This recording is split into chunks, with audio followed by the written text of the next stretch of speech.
Wir sind bei strömendem Regen auf den Lofoten angekommen. Hinter uns liegt eine 3-stündige Fährfahrt von Budö nach Moskenens, die trotz des schlechten Wetters erstaunlich ruhig verlief.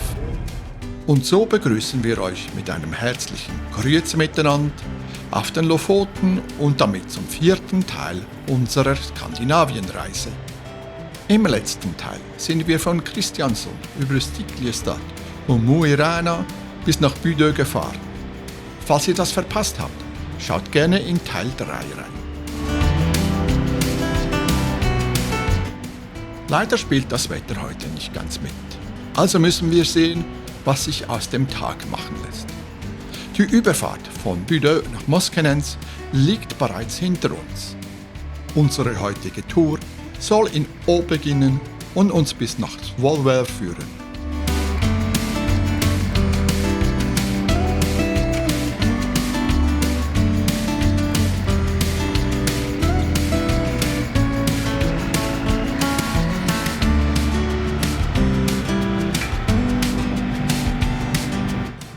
O i Lofoten oder einfach O ist ein kleiner Ort mit rund 100 Einwohnern und lebt vor allem vom Tourismus.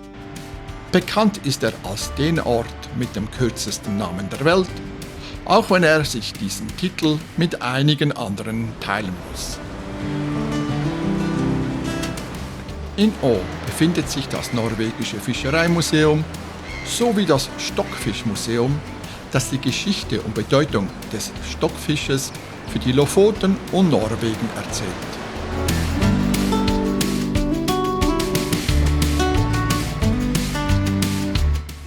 Nach einer Weile verlassen wir O, fahren zurück nach Moskenens und von dort weiter in Richtung Svolvær.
Wenn es etwas gibt, das die Lofoten auszeichnet, dann sind es die steilen Berge und die Vielzahl traumhafter Strände.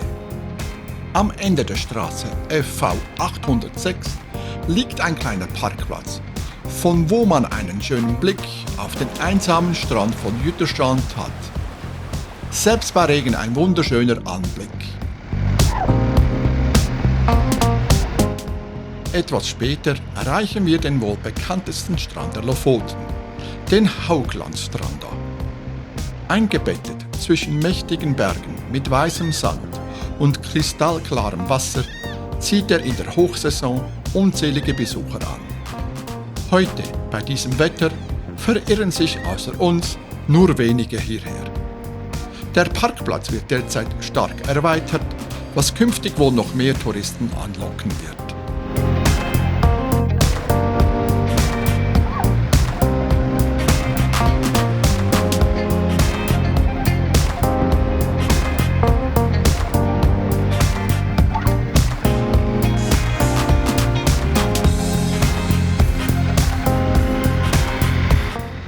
Geplant war auch ein Besuch im Lofoter Wikingermuseum. Doch als wir an der Eintrittskasse stehen, erfahren wir, dass das Museum in 15 Minuten schließt und wir nicht mehr hinein dürfen.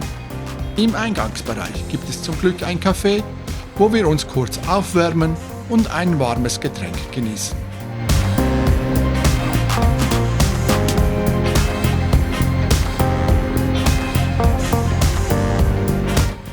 Langsam neigt sich unser Tag dem Ende zu.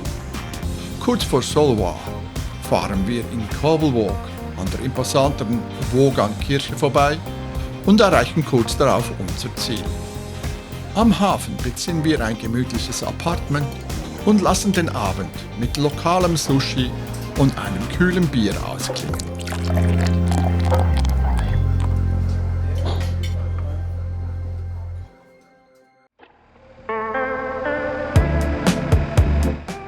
Der mittlerweile 14. Reisetag beginnt mit Sonnenschein. Das Motorrad ist gepackt, wir verlassen Svolvær und machen uns auf dem Weg nach Andenes, wo wir morgen mit der Fähre nach Kryljefjord übersetzen wollen. Aber ihr wisst ja, Pläne sind dazu da, um geändert zu werden. Dazu später mehr.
Unser erstes Ziel liegt nur wenige Kilometer von Svolvær entfernt. Der Leuchtturm von Laukvik. Klein in den Dimensionen, aber ein echtes Fotomotiv. Wir legen eine kurze Pause ein und genießen die Aussicht.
Gegen Mittag erreichen wir die Raftsundabroa, die den Übergang von den Lofoten nach Vesterålen markiert. Damit verlassen wir offiziell diese besondere und eindrückliche Region. Wir haben nur einen Bruchteil gesehen, doch sofort wird deutlich, warum die Lofoten Menschen magisch anzieht.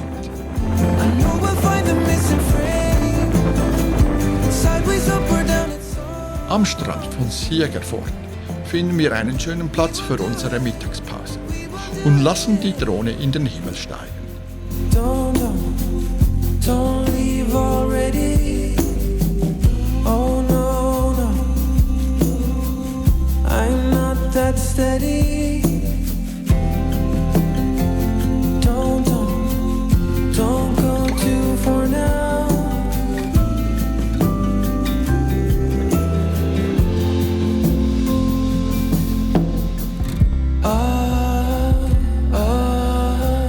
We can do it. We can do it. When we in the exciting games and we don't pull them both ways. Nach ein wenig Flugspaß und Erholung geht es weiter Richtung Andenes. I know we'll find the missing frame. Sideways, up or down, it's all the same. We will do it. We will do it.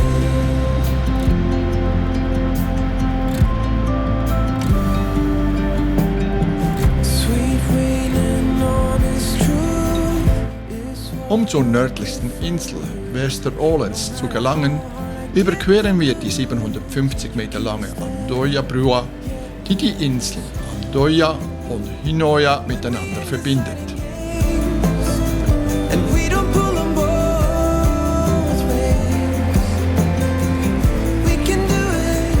We can do it. Kurz vor Andenes halten wir am Pucarieca Rasteplatz. Das architektonische, interessante Toilettengebäude fällt auf. Doch uns zieht es vor allem in die Natur. Die Aussicht ist einfach atemberaubend.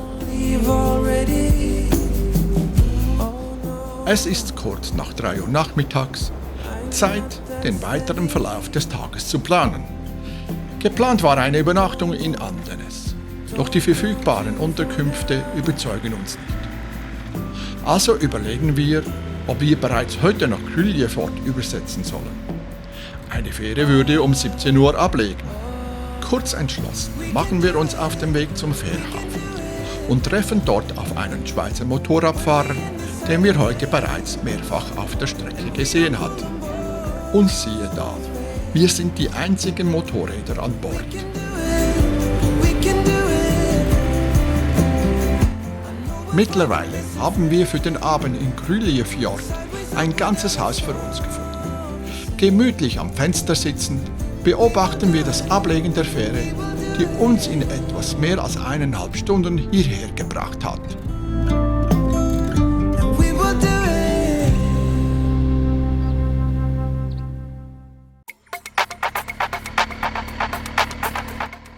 Nach einer sehr ruhigen Nacht brechen wir gemütlich von Grüljefort auf.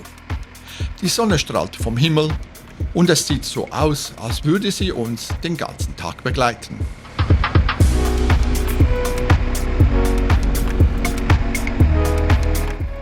Die Aussicht auf Berge und Fjorde ist einfach atemberaubend. Man könnte alle 100 Meter stehen bleiben.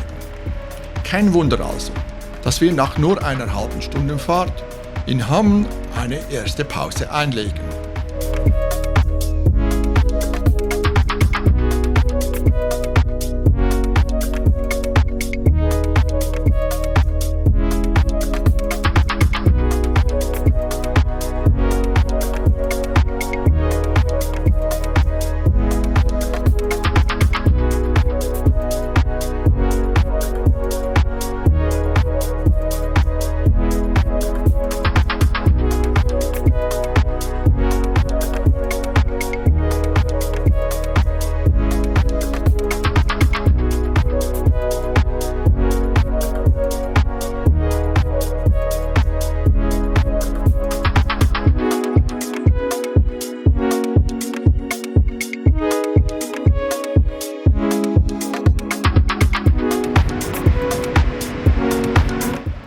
Gerade fahren wir über die Drangstraumenbrücke.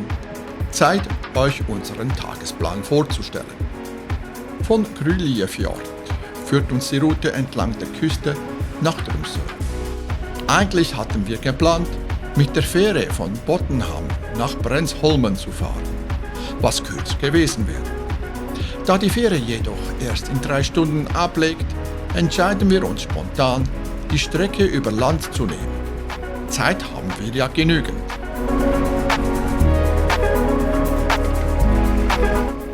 Ein lohnender Halt ist auch der Aussichtspunkt Bergsbotn.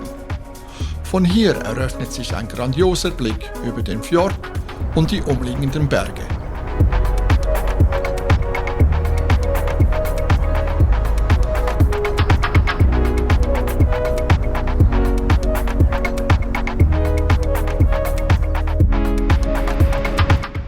Wir setzen unsere Fahrt Richtung Tromsø fort, immer entlang der Küste und zwischendurch durch einen der zahlreichen Tunnels.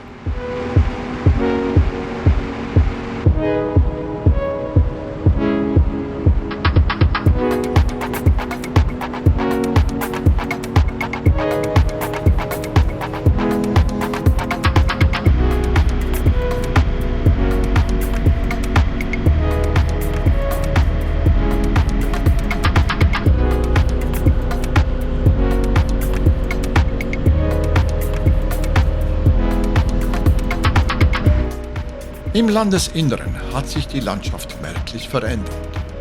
War es im Süden noch bergig und hügelig, zeigt sich hier eher eine flachere, waldige Gegend. Auch wenn wir Schweden und Finnland noch nicht bereist haben, bekommt man hier schon eine Vorstellung, wie es dort wohl aussehen könnte.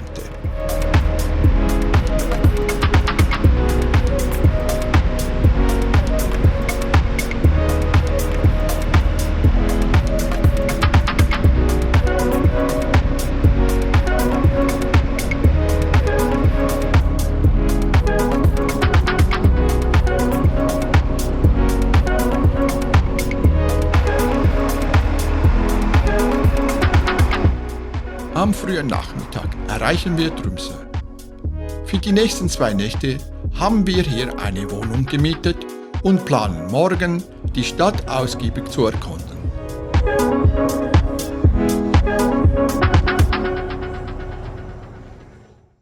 Am nächsten Morgen starten wir fast schon traditionell mit einer leckeren Zimtschnecke in den Tag, bevor es in die Innenstadt von Tromsø geht.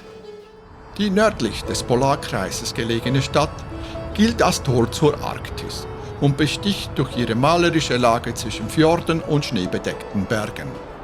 Das Stadtzentrum ist eine Mischung aus historischer Holzarchitektur und moderner Urbanität.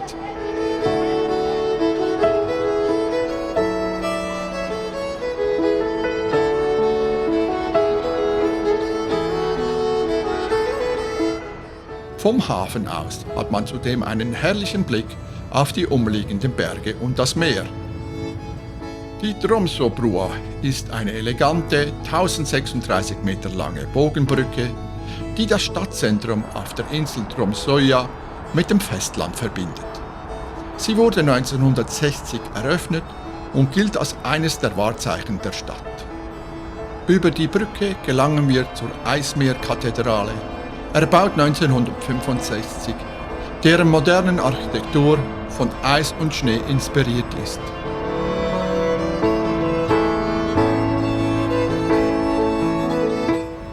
Tromsø ist zudem traditioneller Startpunkt vieler Polarexpeditionen. Forscher wie Roald Amundsen starteten von hier aus zu Fahrten ins Nordpolargebiet. Im Polarmuseum erfährt man einiges über arktische Forschung, Walfang, Polarexpeditionen, berühmte Entdecker wie Amundsen und Fridtjof Nansen sowie das harte Leben in der Arktis.